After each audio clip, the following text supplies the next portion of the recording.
Imagine trekking through the vast, frozen wilderness of Siberia, where the temperature plummets to a bone-chilling -71 degrees Celsius. This isn't a scene from a movie. It was the reality for a Yakut nomad whose incredible story of survival will leave you breathless. How did he face one of the planet's most formidable predators, a polar bear, in the world's coldest inhabited region, and live to tell the tale? Stay with me as we unravel this extraordinary account of human resilience against the unforgiving forces of nature. The Yakut people, or Sakha as they call themselves, are indigenous to the Republic of Sakha in northeastern Siberia. For centuries, their lives have been intricately woven with this harsh, beautiful landscape. They are masters of survival, possessing ancestral knowledge passed down through generations. Their expertise in hunting, trapping, and reindeer herding allows them to thrive in an environment where others would quickly perish. Their traditional clothing, made from layers of reindeer fur, is engineered for extreme cold, and their diet, rich in fat and protein from fish and meat,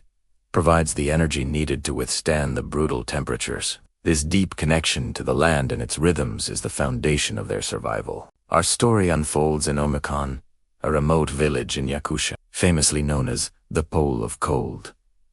It holds the record for the lowest temperature ever recorded in an inhabited area, a staggering -71.2 degrees Celsius, or -96.2 Fahrenheit. In this world of ice and silence, life moves at a different pace. The air is so cold that your breath freezes into audible crystals, a phenomenon the locals call the whisper of the stars. Cars are left running 24/7 to prevent their engines from freezing solid, and daily life is a constant battle against the elements. It was near this very place that a lone Yakut reindeer herder found himself in a life-or-death struggle. Let's call him Semyon. He was a seasoned herder in his late 40s, his face weathered by decades of wind and ice. One afternoon, while checking on his reindeer miles from any settlement, the world around him went eerily quiet. The reindeer became agitated, a clear sign of a predator nearby. Semyon, armed only with a vintage hunting rifle and a traditional Yakut knife,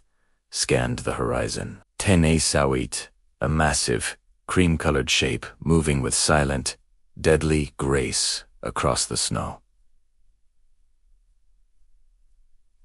A polar bear. It was far from its usual coastal hunting grounds, likely driven inland by a lack of sea ice and an insatiable hunger. In that heart-stopping moment, instinct took over. Semyon knew that running was not an option. A polar bear can outrun a human easily, especially in deep snow. He stood his ground, making himself look as large as possible. The bear, seeing a potential meal, began to charge. The ground seemed to shake with each powerful stride. Semyon raised his rifle, his gloved fingers fumbling with the cold metal. He had one shot. The temperature was so extreme that he worried the firing mechanism might fail. He took a deep breath, the frigid air searing his lungs, aimed for the charging beast, and squeezed the trigger. The rifle fired, the sound cracking through the frozen silence. But in the extreme cold, the gunpowder's effectiveness was reduced. The bullet struck the bear but failed to stop its charge. It was wounded, enraged, and now just feet away. Semyon dropped the useless rifle and drew his Yakut knife, a heavy, single-edged blade designed for everything from cutting wood to dressing game. It was a tool of survival. And now, it was his last line of defense against a 1,000-pound predator. The bear lunged, and the man and beast became a chaotic blur of fur, claws, and desperation. Semyon used the bear's own momentum against it. As the massive animal reared up to crush him, he ducked under its swipe and thrust his knife deep into its side, aiming for the vital organs he knew so well from his years as a hunter. The bear roared in pain, its immense weight crashing down. Semyon was pinned beneath the beast, the suffocating warmth of its body a stark contrast to the glacial air. He felt a searing pain as the bear's claws raked his leg. For a moment, he thought it was over, but his Yakut spirit refused to give up. With a final, desperate surge of adrenaline, Semyon twisted his body and plunged the knife again and again. He didn't know how long the struggle lasted. Seconds felt like hours. Finally, the massive body above him went still. Silence returned to the tundra, broken only by his own ragged, freezing breaths. He had done the impossible. He had survived, but the ordeal was far from over. He was miles from home, badly injured, and losing blood in temperatures that could kill a healthy person in minutes, shoving the immense weight of the bear off him. Semyon assessed his injuries. His leg was torn open, and he was already starting to feel the disorienting effects of hypothermia setting in. Drawing on ancient knowledge, he knew his only chance was to use what the bear had provided.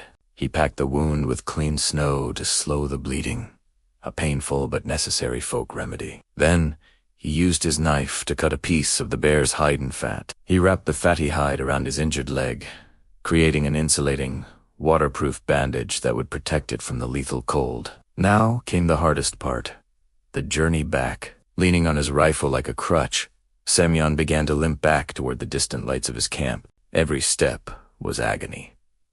The pain was immense, and the cold was a relentless enemy, seeping into his bones. He focused on one thing, the image of his family. He thought of his wife and children, their faces giving him the strength to push through the haze of pain and exhaustion. He followed the stars, a celestial map he had known since childhood, and let the instinct of a lifetime guide him home. Hours later, stumbling and near collapse, he saw the faint glow of his family's aresa, a traditional conical tent. His dogs began to bark, sensing his approach. He collapsed at the entrance, and his family rushed out, their faces a mixture of shock and relief. They carried him inside, tending to his wounds with traditional salves and wrapping him in warm furs. Against all odds, Semyon had returned from the edge of death.